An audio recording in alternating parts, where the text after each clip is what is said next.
Hello everyone, myself Dharmendra Ambani. Currently I am working in MDITM Infoway and I am the mentor of the graphic designing students.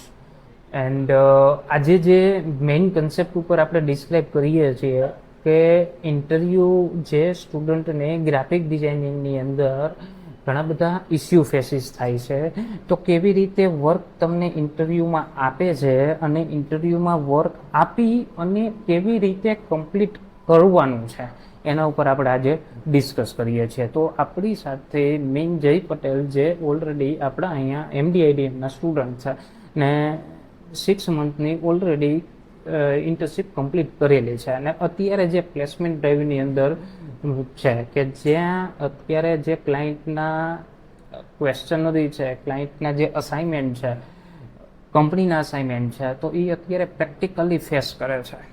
તો આપણે આજે જે describe કરીએ છીએ એ particular એક assignment આખું describe કરીએ છીએ કે એક અસાઇનમેન્ટ એને રિસીવ થયું છે, તો એ રિસીવ થયું એ કેવી રીતે કમ્પ્લીશન એને કરેલું છે. તો ઘણી વખત જે ડિઝાઇનર રિજેક્શન થાય છે એના પાછળ આવા બધા પ્રશ્નો છે, કેમ કે ટાસ્ક મળે છે, ક્લાયન્ટ ફાઇન્ડ આઉટ કરો, ક્લાયન્ટ મળે છે પણ કમ્પ્લીશન કરતા નથી આવડતું. તો જે ઇન્ટરવ્યૂ પ્રોસેસમાં કેટલું કામ આપવું પડે છે, તો અરાઉન્ડ દે રિસીવ અરાઉન્ડ 90 મિનિટ્સ વર્ક, અને એ 90 મિનિટ્સનું વર્કઆઉટ તમે જો એ વર્ક કરવા જશો તો અરાઉન્ડ, જો તમે ફ્રેશર છો તો 3 દિવસે નહીં થઈ શકે. અને એ જે કંપની છે એ તમને 90 મિનિટમાં એક્સેપ્ટ કરવાનું ટ્રાય કરે છે.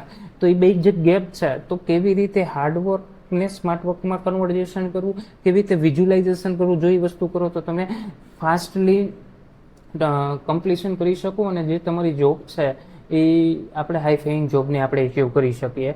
તો હું જે ડાયવર્ટ કરું છું મિસ્ટર જય પટેલ, તમે એ વસ્તુ ડિસ્ક્રાઇબ કરો શોર્ટ એન્ડ સ્વીટ વર્ડની અંદર કે જે તમે અરાઉન્ડ જે ટાસ્ક છે એ શું રિસીવ કરેલું છે.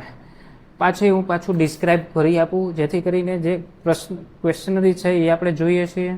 Please describe. Hello, myself Jay Patel, and I want to introduce that how if a MNC company or any other company which is hiring a fresher graphic designer, then how will they assign you a task? First of all, they give me a problem statement where they have given their product name GreenSense. It is a one type of multifunctional device which provides sustainable and integrating energy saving, waste management, eco-conscious lifestyle suggestion. So they provide me 3 concepts. First concept was written concept, where 30 minutes of written on the product, how will you sell and that all etc. Second concept was the design element, where we need to visualize the product, how the logo is being built, how the social media banner, poster and etc. Many things were being mentioned in the task. And third was the design rationale, where you need to write 200 or 300 words how you have used the typography, Describe the logo, what the process have been taken to build the logo completely, and color and imaginary fully of visual identity of the design. This Okay. was Got it. Let me describe in Gujarati. Generally જે task receive કરેલો છે, જે જઈએ સમજાવેલું છે એવી જ રીતે બધી વસ્તુ તમારે પ્રોબ્લેમ સ્ટેટમેન્ટ પહેલા તો હશે કે એના અકોર્ડિંગ ટુ તમારે આખો ડિઝાઇનનો કન્સેપ્ટ, જે આની અંદર પ્રોબ્લેમ સ્ટેટમેન્ટ ડિસ્ક્રાઇબ કરેલો છે એને સોશિયલ મીડિયા જોઈએ છે, લોગો જોઈએ છે, અને એની અંદર એવા ઘણા બધા કન્સેપ્ટ છે કે સસ્ટેનેબિલિટી, ગ્રોથ, ઇન્ડિકેશન, ઓર્ગેનિક, આવા શબ્દ ઘણા બધા ઇન્ડિકેશન કરેલા છે. Let me describe with the content.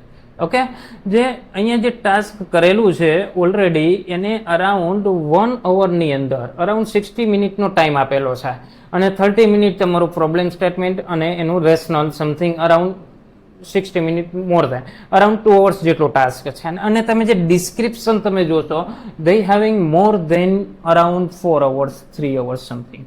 Let me describe. જે ડિઝાઇન એલિમેન્ટ છે એ આખો કન્સેપ્ટ આમાં લોગોની અંદર ડિફાઇન કરેલો છે. જે રાઉન્ડ સર્કલ ડિસ્ક્રાઇબ કરવાનું હતું, જીના પેટર્નથી ડિસ્ક્રાઇબ કરવું, ઓર્ગેનિકલી ડિસ્ક્રાઇબ કરવાનું, જે લીફ છે તો એ ગ્રીન કલરનું આખું કોમ્બિનેશનના કન્સેપ્ટથી ડિસ્ક્રાઇબ કરેલું છે. તો જનરલી આપણે જે લોકલ માર્કેટની અંદર પરફોર્મ કરીએ તો લોગો સિમ્પલ વેથી આપણે આપી દઈએ છીએ, એમ નહીં ચાલે. You have to present with the minimalist, perfect, proper typography, proper colour combination, color code etc. Let me describe a light version, even dark version. Okay, likewise જે લોગો બ્રાન્ડિંગ માટે use કરવાના છે, ઓકે, આ જે process છે એ લોગોની process છે, તમે કેવી રીતે ક્રિએટ કરેલો છે. તો આની અંદર હજી ઘણી બધી પ્રોસેસ એને ઇન્ડિકેશન કરેલી છે, પણ એટલી બધી ડિસ્ક્રાઇબ નથી કરેલી. જે આપણે હજી આમાંથી પણ ઇન્ડિકેશન આપણે વધારે કરી શકીએ. આ છે, આ બહુ મોસ્ટ ઇમ્પોર્ટન્ટ ટાસ્ક છે કે જે તમે લોગો ક્રિએટ કરો છો બીજા કરતાં શું અલગ રીતે પ્રોવાઈડ કરો છો. જેમ કોડિંગ સ્ટાન્ડર્ડની અંદર તમારા કોડિંગના પેરામીટર ચેક કરે એવી રીતે ડિઝાઇનિંગ સ્ટાન્ડર્ડની અંદર ડિઝાઇનના પેરામીટર આપણે ચેક કરવા પડે. તો આની અંદર તમે લોગોની અંદર તમે ચેક કરો તો મિનિમાલિસ્ટ જેટલા ઓછામાં ઓછા પોઈન્ટની જરૂર પડે એટલા ઓછામાં ઓછા પોઈન્ટથી આપણે લોગો ક્રિએટ કરવો પડે છે. ઓકે, તો આની અંદર એવી વસ્તુ નથી કે એક પોઈન્ટ રિમૂવ કરી નાખો તો લોગો ક્રિએટ જ નહીં થાય. ઇનડાયરેક્ટલી મિનિમાલિસ્ટ કેટલું તમે ઓપ્ટિમાઇઝેશન કરી શકો, that is also matter. Okay, તો એવી જ રીતે પછી બ્રાન્ડ કલર ડિફાઇન કરેલો છે, ટાઇપોગ્રાફી ડિફાઇન કરેલી છે. ઓકે, અને વિઝ્યુલાઇઝેશન છે કે એને કોઈ સોશિયલ મીડિયા કે બધું ડિસ્ક્રાઇબ કર્યું છે તો એમાં કેટલી વસ્તુ પ્રેઝન્ટ કરવાની અને કેવી રીતે પ્રેઝન્ટ કરવાની છે. એટલે એનું જે પ્રોબ્લેમ સ્ટેટમેન્ટ છે એ ક્લિયરલી ડિફાઇન થઈ જશે. ઓકે, ઇવન જે કોઈ કંપની છે તો એ વેબસાઇટનું પણ તમારે મોકઅપ મૂકવું, એપ્લિકેશનનું મૂકવું, કેમ કે જનરલી બ્રાન્ડિંગ કન્સેપ્ટોની બધી જગ્યાએ યુઝ થતો હોય. એટલે જે તમે બનાવો ને એ બધે કેવું વિઝ્યુલાઇઝેશન લાગે છે ને એ બધી વસ્તુ મેટર કરવી જરૂરી છે. ઓકે, તો આ રીતે તો અરાઉન્ડ હવે હું શોર્ટમાં ડિસ્ક્રાઇબ સ્ક્રોલ કરું છું. Let me check. Okay, just એ કંપનીને logo, social media and banner, આ ત્રણ વસ્તુ જરૂર હતી. કેવી રીતે ડિસ્ક્રાઇબ કરી છે જો. અગેન લોગોની process, colour combination, typography, mockup presentation, banner design and social media design. Okay, હવે આની અંદર જે ડિસ્ક્રિપ્શન જનરલી જે તમને અસાઇનમેન્ટ મળે છે એની અંદર બધું A to Z બધી વસ્તુ જે તે કંપની અલગ રીતે ડિફાઇન કરેલું હશે. તો તમને PDF કીધી હોય, PNG કીધી હોય તો તમને જે પ્રોસેસ કહે છે એ પ્રમાણે ફાઇલ સેવ કરી અને ડોક્યુમેન્ટ અટેચ કરો. પ્રોપર મેઇલ છે તો પ્રોપર મેઇલને તમે ડ્રાફ્ટ કરો. Each and every point again dual time 3 times તમે વેરીફાઈ કરી અને સેટ કરો.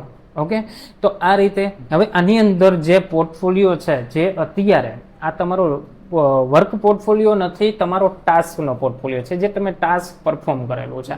તો આ જે ટાસ્ક છે એ તમને લાઈવની અંદર તમને લિંક થ્રુ તમને ડિસ્ક્રાઇબ કરી દેશું. એટલે જે સ્ટુડન્ટને જે ફેસિસ થાય છે અને જે સ્ટુડન્ટને હજી લેવલ સુધી નથી પહોંચી શક્યા તો આ જોઈ અને જઈનું જે વર્ક છે પોર્ટફોલિયો છે એને વેરીફાઈ કરો. જેથી કરીને એમાંથી 2-4 પોઈન્ટ અલગ વેથી તમારે પ્રેઝન્ટ કરવા હોય તો તમે તમારા પોર્ટફોલિયો છે કે સિલેક્શન પ્રોસેસ છે વધુ ઝડપી તમે બનાવી શકો અને સારું એવું કેરિયર આપણું ડેવલપ થઈ શકે. Okay, thank you very much. આવી નવી વસ્તુ ઓકે હવે નહીં હવે